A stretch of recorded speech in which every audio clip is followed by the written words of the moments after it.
The next several days were filled with simple manual labor. Mays assigned him various chores about the cabin and the stable where the horses stayed. Certainly not what Neo had expected, as not only did his mind wander across the abstract plane of possibilities with the arcane, but also that of rumination. As each day passed, more and more did his resentment grow, boiling to the point of bottled animosity, waiting to be released. He knew not what to do with such rancor, abreast his grief of having lost Adriana. So he brushed it to the side, as one might do to a tumbleweed in the path of a traveler upon a dirt road. And though Mays could see the boy's struggle, he knew not its depth. Neo started to become jaded. When will he finally begin learning about magic? He was filled with excitement at the idea of exploring a world unknown, to learn something new. But the menial tasks were beginning to smother his enthusiasm. However, on the morning of the 7th day, while Neo was focused on sweeping out the stable, Mays approached. When you finish sweeping, come meet me in my study. The boy was filled with excitement, and he hurriedly swept out the stable, throwing up a plume of dust in the process, much to the dissatisfaction of the horse standing nearest. Sorry, Zephyr. I'm gonna finally learn about magic. And with that, Neo rushed over to the cabin and met the old wizard in his study. So, you know nothing of magic. Of course you do. You know that it's possible to instantly freeze a goat all the way through. You also know you can use the owner of an item to find their location. What else do you think is possible? Can I use it to make a mountain of fresh bread? You could, but creating things out of nothing requires immense energy depending on its complexity. Magic is better off being used to modify or manipulate things. You could also wield it in its purest form. But I find that akin to taking a wooden club into a sword fight. What's wrong with that? It's brutish. It's also my personal opinion, but no matter. Close your eyes. Within every living being, plants, animals, people, there remains an ever-present font of energy. This is what we call mana. It is untouched, unadulterated. It is the force of life, if you will. Without mana, nothing lives. When we tap into that core of energy, pull it forth, and give it a purpose according to will, it then becomes magic. As I mentioned previously, magic can be used to accomplish all sorts of things. It can be used like a club or like a sword, or, for more complex tasks, like an apparatus. When you weave magic into an apparatus, it becomes what we call a spell. Now, with my guidance, I will show you how to find your mana and control it. Look within yourself and open your mind.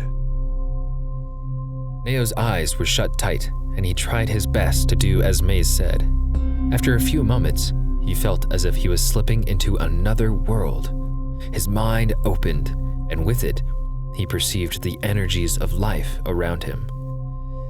The surrounding forest appeared as a vast sea of mingling colors and light, and within, he was able to discern which belonged to trees, birds, and even a rabbit a few hundred paces from the cabin. Most notably, he saw Mays. Mays's core of mana was bright and strong. He turned his focus within and saw his own equally as blinding. Good, good. Now, steel yourself. Before Neo could question what he'd meant, he felt a rush of energy flow through his body and opened his eyes in time to see soft waves of gentle blue light billowing from his hands. Whoa! Focus. Put it together into a single point between your hands. Brow furrowed, Neo held his hands together and manipulated the magic to his will, watching in wonder and amazement as it coalesced in his palms. He laughed in delight, and as quickly as it had formed, it dissolved into nothing and the light faded. A bead of perspiration rolled down his forehead. Maze was astounded, but hid his incredulity. This was entirely unheard of. That was amazing! Again.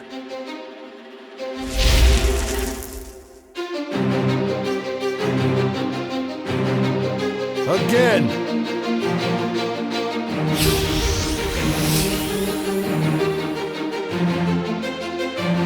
Again.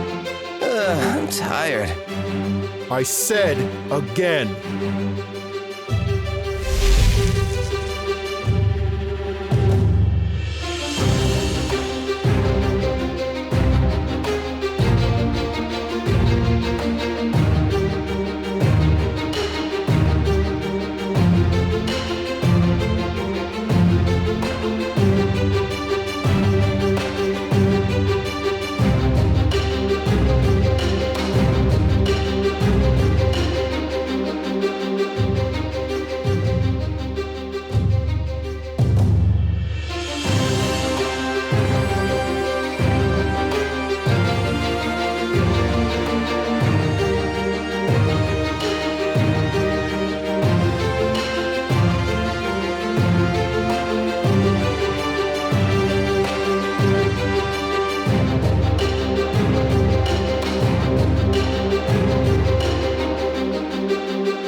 The hours crept by as Maze assisted Neo in activating his mana and controlling it.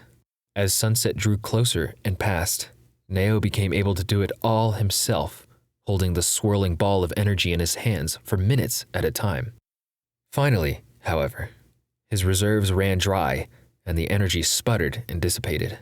The boy leveled his iridescent blue eyes at the old man. Well done. You successfully completed your first lesson, and frighteningly quick, I must say. You are the first of many to accomplish that on the first try. I am? It was really easy. Which is quite a conundrum to me. Many elite wizards have spent years of study and practice to even reach this point. The way magic seems to roll off you at random, and your eyes, that is uncommon, to say the least. I will see about any answers I might find about that. But, for now, we must eat and prepare for the night. It is late.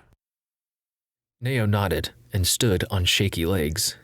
He suddenly felt weak, but soon stabilized himself and joined Maze downstairs to eat some roasted ham as the sun disappeared behind the horizon. For the rest of the evening, Neo remained in his room, contemplating what he had learned. He closed his eyes, opening his mind once again to the world around him, quietly watching the forest around the cabin. It was soothing to him, and found that it slowly restored his strength. Curious, he attempted to draw mana from within himself, but he was met with resistance and felt weak. He sighed and opened his eyes, and caught himself in the small mirror from across the room atop the desk. As usual, his eyes emitted a soft blue glow, and for the first time, he regarded it as something that might not be a curse after all.